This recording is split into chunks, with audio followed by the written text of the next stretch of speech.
Toujours en direct du Cyber Day avec le Cercle de Wallonie pour une nouvelle interview très spéciale ici parce que vous allez voir, on va parler très concret. On vous a beaucoup parlé de théorie, on a parlé de bonnes pratiques, on a parlé de plein de choses, mais ici on va rentrer un peu dans le concret avec Victor Tavernier, directeur commercial de Red System. Bonjour Victor. Bonjour. Et avec Laurent Fournier, IT manager de Desobri. Est-ce qu'il faut encore présenter Desobri? Et puis c'est un peu étonnant de vous voir ici pour témoigner. Laurent, parce que qu'est-ce que fait Desobri en quelques mots pour ceux qui ne connaîtraient pas?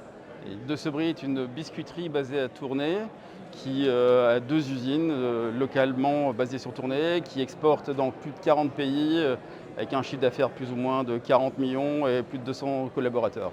Et alors c'est un peu, comme je disais, étonnant de te voir ici, Laurent, parce que avec Victor, vous allez nous parler d'un cas concret. C'est que en effet, Desobri, il y a quelques temps maintenant, mais a subi effectivement une attaque informatique sur ses systèmes qui a mis à mal les usines, les systèmes de manière générale. Et tu as accepté de venir nous en parler pour pouvoir témoigner, porter un message, montrer qu'en effet ça n'arrive pas qu'aux autres, et on te remercie. Merci aussi à toi Victor d'intervenir pour la partie plutôt on va dire technique, ou en tout cas vraiment les professionnels de la cybersécurité, parce qu'en quelques mots, chez Red System, qu'est-ce que vous faites? Donc nous, on est une équipe de hackers éthiques. On teste les systèmes informatiques, mais aussi en cas de cyberattaque, on intervient pour essayer de déterminer quel est le vecteur de l'attaque et pouvoir aider l'équipe informatique à colmater la brèche. Super, c'est net et efficace. Et donc ça va nous permettre de passer tout de suite au concret de ce qui s'est passé, parce qu'en fait c'est long. Parce que là je vais dire oui ok, Desobri a subi une attaque, fine, mais en réalité il y a beaucoup de choses en amont qui se sont passées. Alors comment est-ce qu'on peut retisser le fil de l'histoire, Laurent, depuis ces balbutiements? Comment tout ça s'est déroulé avant de découvrir qu'en fait en effet les systèmes étaient attaqués? Eh bien, je dirais d'abord, j'ai fait appel à Red System. En tout cas, même je pense que c'est même Red System qui m'a sollicité pour éprouver mon infrastructure. Nous avons passé un pen test informatique en février 2023. Globalement, on était une infrastructure assez renforcée. Vous étiez confiant? On était confiant, c'était rassurant même. Toutefois, j'avais bien précisé à tout le monde que ce n'est pas parce qu'on a réussi un pen test qu'on est à l'abri d'une cyberattaque. Et puis, à l'issue quand même de ce pen test, Red System nous a remis un book avec des recommandations à mettre en place qui étaient très pertinentes. Et on avait la volonté de mettre en place ces recommandations. Notre core business fait que nous avons une saisonnalité assez importante.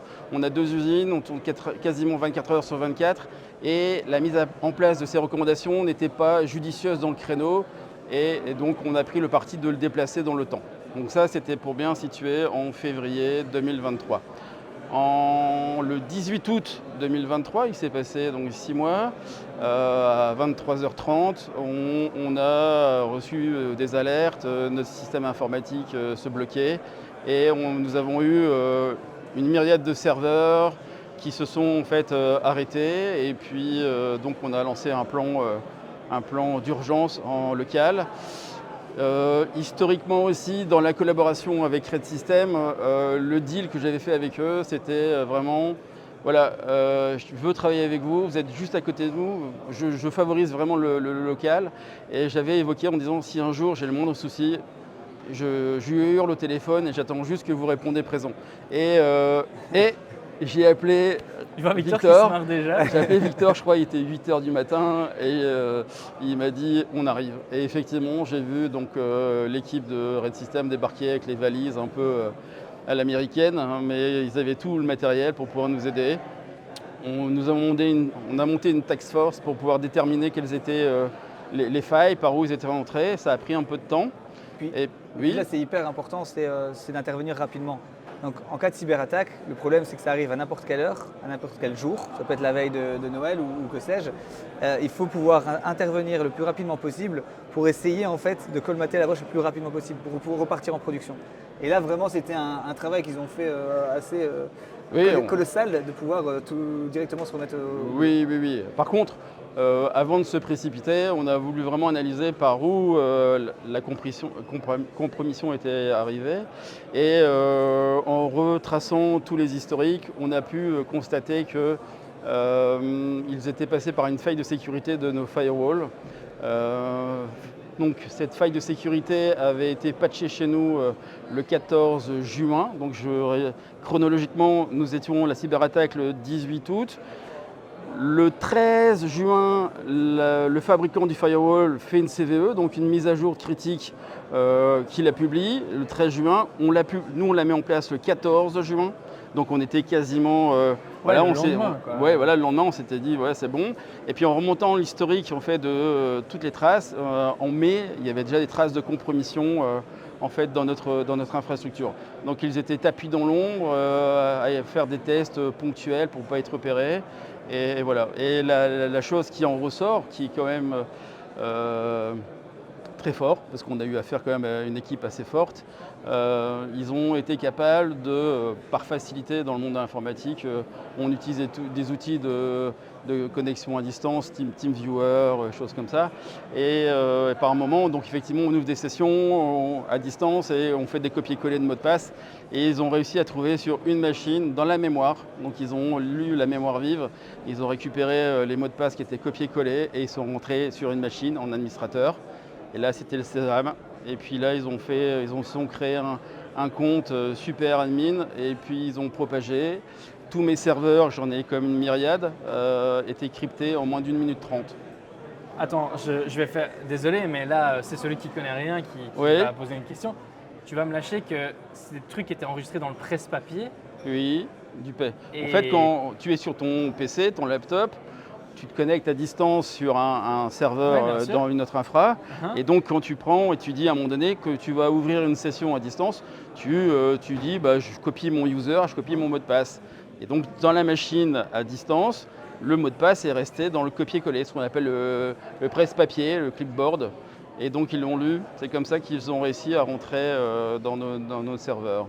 Et donc, de juin à août, Oui, ils étaient là. voilà. Et à fait. personne ne les a vus. Voilà. Et ça, c'est vraiment le plus important, c'est que le hacker ne doit pas être dans le système. Parce que trouver après un moyen de pouvoir remonter admin, il y en a énormément. Il y a beaucoup de chances qu'il va réussir. Donc ce qu'il faut faire vraiment, c'est empêcher que la personne rentre depuis l'extérieur dans le système.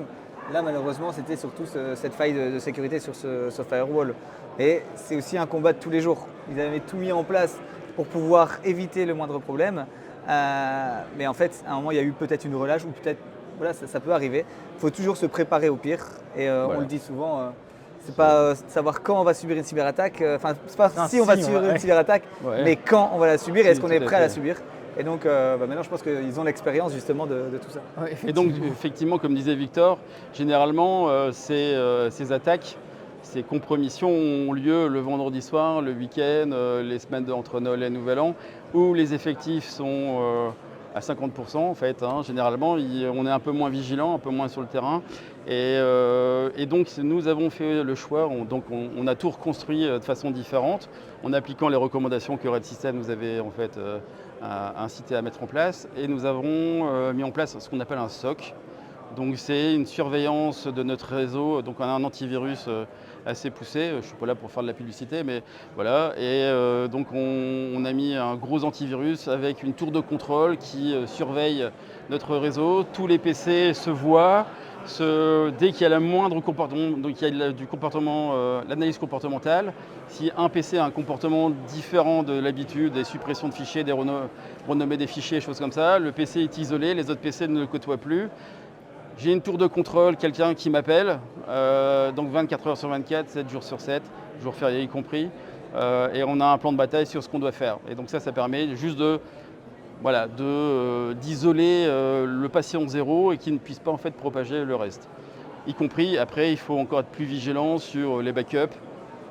Moi, j'ai la chance d'avoir, De Sobry a la chance d'avoir 2 usines distinctes à plus de 4 km. Donc on a des unités de sauvegarde avec des réplications de part et d'autre. Mais ils ont été capables, à un moment donné, avec le compte admin, de pouvoir se propager et contaminer les 2 usines. Donc les backups, il faut les externaliser. Moi j'ai pris une solution d'externalisation, pas dans le cloud, avec un partenaire. qui me permet en fait d'être en plus en sécurité. En combien de temps ils mettent 2 usines à terre? Enfin, si je grossis les traits, mais c'est quasiment ça. Là, en 1h30 en fait. 1h30, le temps que. Oui, c'est en 1h30. Mais tout est préparé en amont. Oui, Donc, toute c'est ça. l'attaque est organisée. Quand ils ont fait start, ils savaient toutes les étapes suivantes qu'ils allaient jusqu'à la compromission complète du système. Donc c'est ça qui est très difficile. Si une fois ils sont bien préparés, ils sont dans le système, s'ils déclenchent l'attaque, ça va être très dur de pouvoir la contrer. Et donc grâce à ces systèmes comme Sentinel-1, lui aurait pu en fait isoler cette de la pub. Effectivement, j'ai mis en place Sentinel-1, mais effectivement, ces hackers qui ne sont pas du tout éthiques ont dans leur script aussi des parades pour effacer leurs traces. Donc ils arrivent sur une machine, ils la compromettent, ils la cryptent. Et puis derrière, en fait, ils ont des scripts qui vont effacer toutes leurs traces de connexion dessus. Donc c'est compliqué après à retrouver le patient 0, déterminer la porte d'entrée. Et donc pour ça qu'il faut au plus vite, c'est isoler le patient 0. Et donc aujourd'hui, si j'ai une recommandation, c'est vraiment mettre en place un SOC. Parce que on n'a pas vraiment le choix par rapport à ça. Et je trouve que, en tout cas pour ma part, je trouve ça très rassurant. Être carré sur les backups, puisque moi j'avais un système de réplication sur 2 sites différents. J'avais 4 solutions de backup, mais tout était local. Et puis ça a été compliqué. Ils m'ont crypté une partie même de mes backups.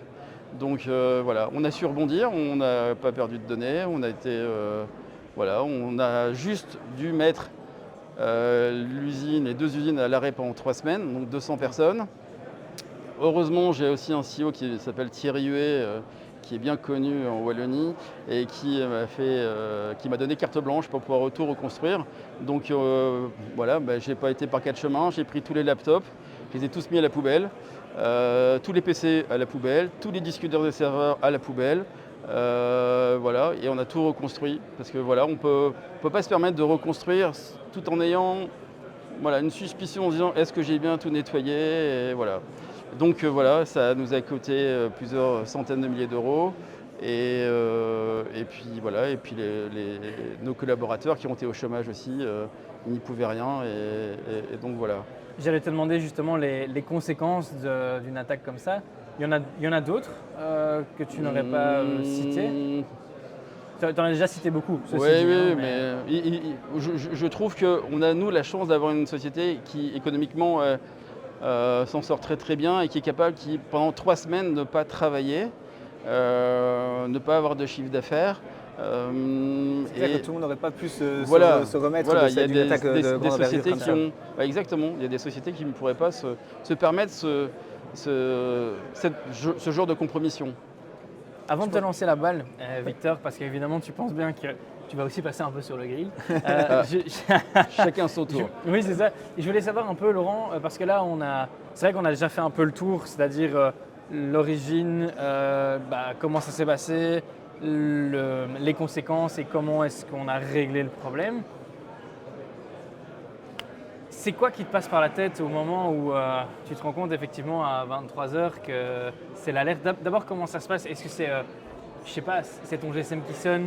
Parce que j'imagine que tu n'es quand même pas sur ton PC à 23h30 ou alors on va revoir un peu les conditions chez De Sobry. Mais je dors pas beaucoup, ça c'est vrai. Je ne suis pas toujours sur mon PC non plus. Aujourd'hui, j'ai des partenaires qui, effectivement, je l'ai encore eu cette semaine, info positif sur une ligne internet.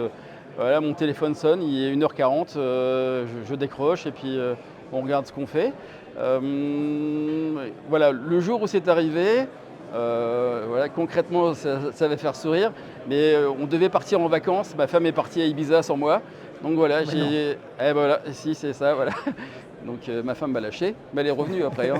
Oui, enfin ça c'est. Donc mais il a fallu quand même 3 semaines. On a pris une bonne semaine pour se poser. Je vous avouerai que j'ai été vraiment très agacé. C'est plutôt ça le sentiment que tu as quand tu te fais hacker, tu es plutôt agacé? C'est pas la panique complète? Si, parce qu'il a fallu faire des réunions, convoquer tout le monde, expliquer ce qui se passait. N'ayant pas forcément encore tous les éléments, c'était aussi compliqué de donner une visibilité sur quand les usines vont repartir, combien de temps on va mettre les gens au chômage. Puis voilà, nous on a aussi un central téléphone avec des clients qui nous appellent, c'est comment gérer cette partie-là. Voilà, donc on s'est vraiment pris une semaine pour se poser, analyser tout ce qui s'est, les traces de compromission. Et au bout d'une semaine, j'ai fait le plan de bataille, comment reconstruire. Et puis on a dit go, on y va.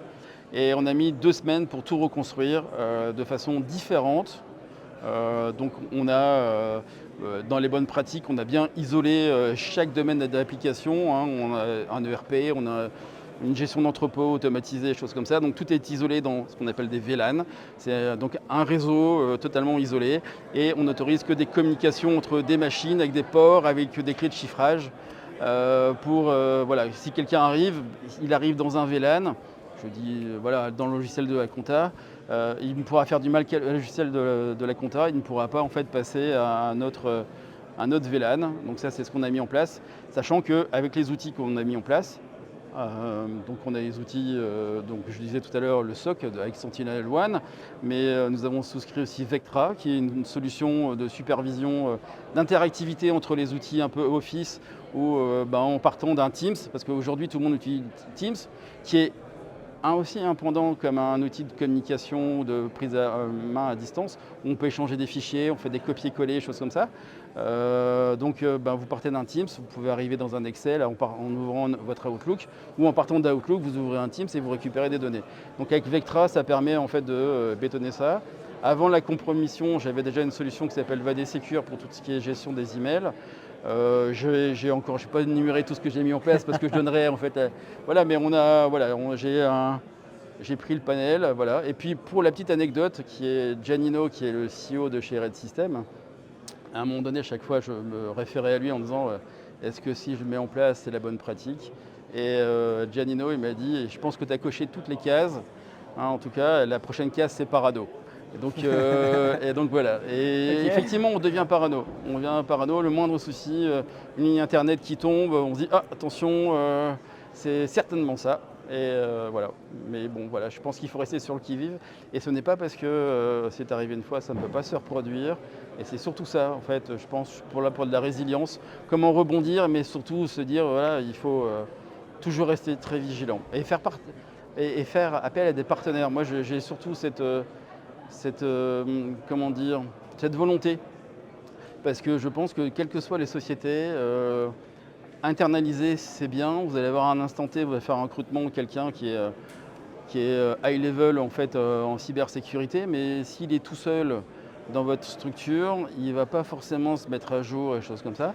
Et moi, je suis parti maintenant vraiment sur des partenaires. J'ai 2-3 partenaires à qui j'ai entièrement confiance et la cybersécurité, c'est leur dada. Ils font ça tous les jours. Ils font du recrutement et choses comme ça. J'ai d'autres partenaires qui font autre chose aussi, qui m'aident au quotidien.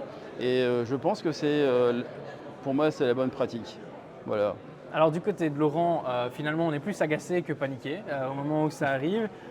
Ça se passe comment chez Red System? Ok, d'accord, c'est votre quotidien et c'est un peu pour ça que vous êtes là. Mais quand même, il n'y a pas une dose d'adrénaline en se disant, bon là, il va falloir intervenir. Et puis, Laurent vous appelle, qu'est-ce qu'on fait quoi? À 8h du matin, ça va. Franchement, il a été gentil, il n'a pas appelé si tôt que ça.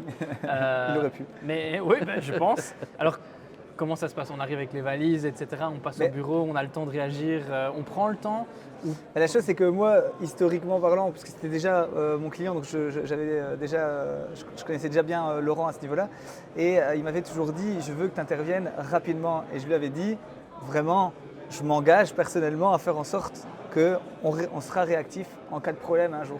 Donc il y avait déjà cette philosophie de se dire « ok, ça peut arriver ». Et quand il m'a téléphoné, moi ça m'a mis une dose de pression supplémentaire parce que j'ai engagé ma parole et donc je devais vraiment répondre présent. Et pour nous, le plus difficile en fait, c'est que tous les jours on est en mission. Et donc c'est de réussir à prendre les techniciens qui seront compétents pour ce type de mission et pouvoir réagencer tous les agendas. Donc là directement, on a la chance que Giannino Cugnier, donc le directeur de Red System, il a pris les choses en main directement. Il a intervenu, je pense, dans la foulée. Avec Ethan, entre autres. et on a pris un technicien supplémentaire. Et après, c'est à nous, en interne, de pouvoir réparer l'agenda pour pouvoir faire en sorte que nos clients aussi continuent à être satisfaits des services qu'on donne.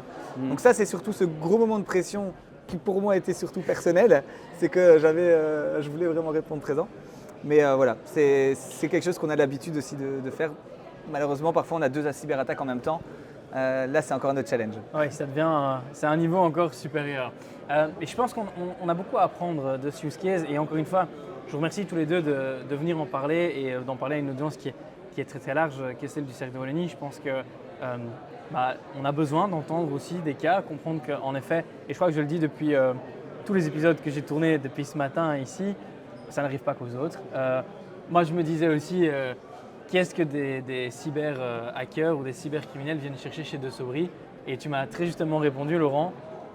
Eh bien, écoutez, je pense qu'ils ne connaissent pas De Sobry. Ils ont juste eu connaissance d'une faille de sécurité par rapport à des firewalls. Ils ont scanné tout ce qu'ils pouvaient scanner sur les réseaux pour trouver un firewall qui répondait au type d'attaque. Et puis là, ils ont vu qu'ils pouvaient rentrer. Et puis, comme je le disais tout à l'heure, ils ont mis un peu de temps à prendre place. En tout cas, ils sont rentrés, ils ont testé les serveurs sur lesquels ils pouvaient commencer à introduire un user, un password pour pouvoir en fait faire leur test de connexion. Et puis, au moment où ça a marché, ils se sont rendus compte en fait que il y avait effectivement une myriade de serveurs. Et donc, ils se sont certainement dit c'est une structure un peu conséquente. Comme disait après Victor, il le disait avant, se sont certainement renseignés qui était De Sobry. Effectivement, ils ont envoyé une demande de rançon. Donc moi je suis Tu ne sais même pas combien ils ont demandé. Je ne demande pas, non, parce qu'il faut cliquer sur un lien. Oui, okay, ils demandent des bitcoins. Vous n'êtes pas à l'abri en fait que derrière ils vont de nouveau installer un ver ou un script qui va de nouveau corrompre en fait votre réseau. Donc moi je ne pars pas de ce principe-là, je ne clique pas sur ces liens-là, je les bannis. Et derrière en fait, j'ai perdu le fil conducteur par rapport à ce que tu disais tout à l'heure. Je disais. C'est qu'ils vont regarder selon les bénéfices de la c'est société. ça. Effectivement, oui, c'est ça. Ils se sont certainement renseignés en disant quelle était la taille en chiffre d'affaires de Sobry et ils ont mis proportionnellement une rançon. Mais je n'en ai pas du tout connaissance, ça ne m'intéresse pas et puis je pense que ce n'est pas la bonne solution. Voilà. Et en parlant de bonne solution, et je pense que ce serait le bon mot de la fin, qu'est-ce que vous avez tous les deux à donner comme conseil à celles et ceux qui nous écoutent et qui réfléchissent du coup à leur niveau de cybersécurité? Moi je pense que c'est vraiment bien expliqué que c'est l'ensemble de la société qui doit se battre contre les cyberattaques. Ce n'est pas juste le responsable informatique qui doit prendre en main tout ça, c'est la personne qui est à l'accueil, c'est la compta qui répond à ses mails. C'est vraiment un défi global de l'entreprise pour se prémunir des cyberattaques. Laurent? Oui, effectivement, dans le cadre du premier pentest que j'ai donné instruction à Victor, ça le fait sourire. Mais en fait, il y a un curseur dans quel niveau on place le pentest. Donc il y a juste tester l'infrastructure, c'est facile, les recommandations. Et puis il y a un niveau après, c'est test physique, intrusion physique dans les bâtiments. Et puis ça peut, je crois même, il y a un niveau encore après, c'est fracturer les portes, des choses comme ça. Moi, je n'ai pas souscrit. Mais toutefois, j'ai souscrit avec l'intrusion physique. Et ça a mis en fait en évidence des dysfonctionnements au niveau du personnel. Mes collègues sont très gentils. Victor, il avait une bonne tête. Il a pu passer dans divers bureaux en disant qu'il était mandaté par moi-même pour éprouver si les antivirus étaient à jour, des choses comme ça. Et ils ont pu avoir accès à leur PC, les gens ont donné leur PC et puis ils ont récupéré les mots de passe PC, les mots de passe en fait, Et puis à une autre usine, ils ont pu rentrer facilement. Quelqu'un a ouvert la porte parce que le sésame s'était donné mon nom. Ils ont ouvert la porte et les gens sont rentrés dans l'usine, se sont baladés partout. J'ai même une photo de Victor dans une salle de réunion, en train avec les pieds sur la table, en train de se prendre une photo. Il fallait bien marquer le coup. Mais je pense qu'effectivement, il y a l'aspect informatique. Et puis au niveau, après, il y a structurel. Il faut toujours éduquer Il faut éduquer les collaborateurs, que ce soit avec des campagnes de phishing, mais aussi sensibiliser sur ne pas. Voilà, il faut être un peu cerbère, pitbull, et pas autoriser tout et n'importe quoi sous prétexte qu'on a donné un nom. Et donc voilà. Voilà. Et puis il ne faut pas oublier que dans l'éducation des collaborateurs, c'est leur gagne-pain aussi. Si l'usine est à l'arrêt, ils ne sont pas payés. Donc voilà, il faut leur faire prendre conscience aussi de ceci. La sensibilisation pour tout le monde. Exactement. En tout cas, merci beaucoup à tous les deux pour Merci ce à vous. use case vraiment percutant. Je pense que, comme je le dis, un petit dessin vaut mieux qu'un long discours, surtout sur la thématique de la cybersécurité. Donc, c'était vraiment important pour nous de vous recevoir. Je vous souhaite un excellent salon. Merci. Et à mon avis, Merci, on se Jonas. voit encore tout à l'heure. Puis nous, on se retrouve dans un prochain épisode, Jean, tout bientôt. Merci.